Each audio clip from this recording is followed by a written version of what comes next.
This was a scrappy bakery. We put in very little money and made it happen. It's still going. We got really lucky.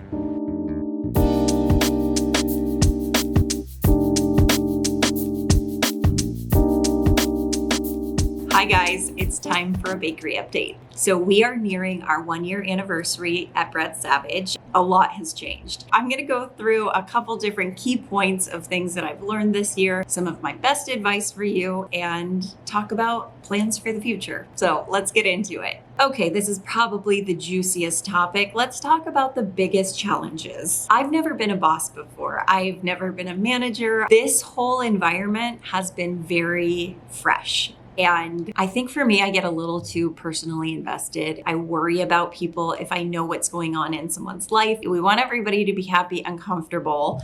And at the same time, the business needs what it needs. So it's a balancing act and it's challenging. I've also realized that if I'm in a bad mood, it affects everybody. And part of that is because I'm the boss, but also I think anybody coming into a room with a bad outlook is going to bring down the room. I'm so used to working by myself and getting frustrated by myself. And when my husband sees me frustrated, he knows to just back off and give me space.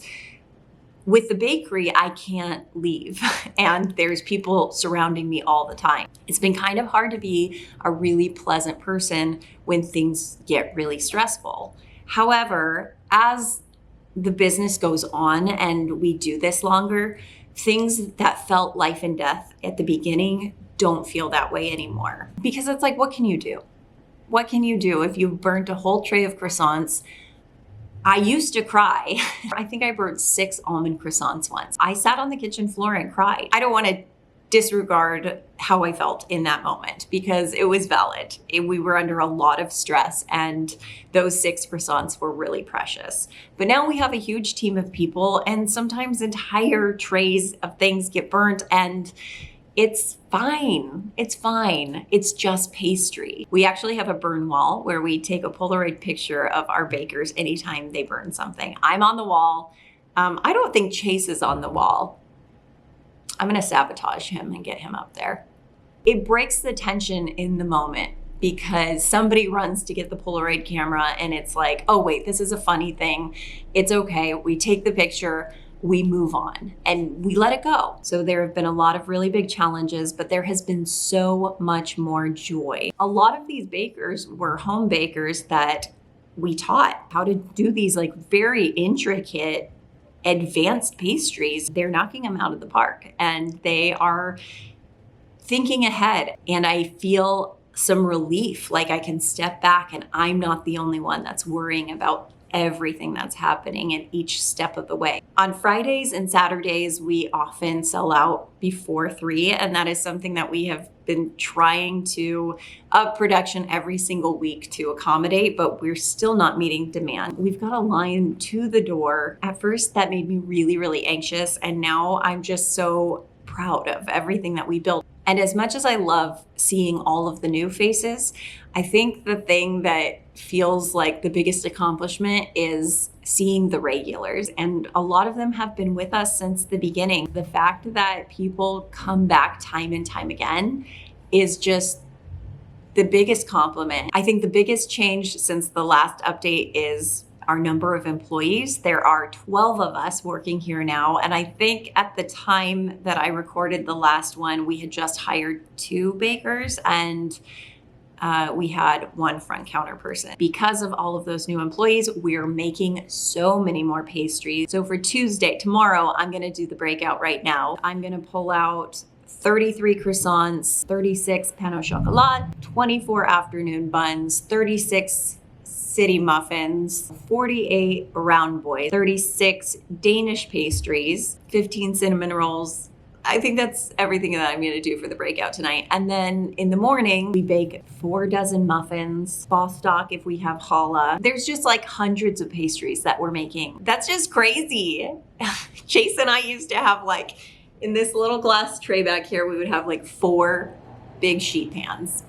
It's so weird how much ground we've covered. And we couldn't do it without the staff that we have now. but we couldn't have the staff that we have now without, I mean, that's the thing. Like, you have to fail a little bit. If we waited until everything was just absolutely perfect, we wouldn't have been able to do it because we would have had to put in so much more capital to run payroll for a huge staff to make all of these pastries without any kind of customer base yet. So we really slowly built that customer base, and then we're able to hire more people. And that's kind of the path that we've taken, and it's working. The other big change is that Chase and I are no longer here for 13 hours a day. It was really, really grueling. It's hard to do that for like a 6-month, 7-month, 8-month period. And I think it took years off of our lives. And I started growing gray hairs, which I think have stopped now. So they were stress grays. I don't know how we made it through, but we just did because we had to, and there was no other option. Like, we just had to keep working. And those 13-hour days were break free. Like, we would just come and work all day long, not even eat. And then we would go get Jack in the Box or wonton soup or something like pre-made and take it home, gobble it down, go to sleep. And it was really, really hard. It's like the hardest thing I've ever done. But now we don't do that anymore. Some days I don't even need to be here. I'm here today because somebody called in sick. And that's like the thing that we're trying to figure out now, is how to not be the fall guy every time somebody calls out sick. One thing I think is very important is setting boundaries for yourself, for your business, for your employees. I think it's really important to know your limits. We would sell out and we would stay late and make more, or we would say, yes, we can take this order, and we were not getting sleep and we were pushing ourselves harder than we needed to. And it was awful. And I don't want to do that to my employees. The other reason I think that is very important is because you don't want to affect the quality. Sometimes you do too much and it affects the final product, and then nothing is fantastic. So it's more important to make a smaller batch of really good things. Oh, Chase is back. Okay, I'm almost done. All right. Okay. We also still don't have a website. We are working on getting that made, which I think is kind of weird for a business like a year in, but we really haven't needed it. And we're still trying to meet the demand, like I said. So I don't know.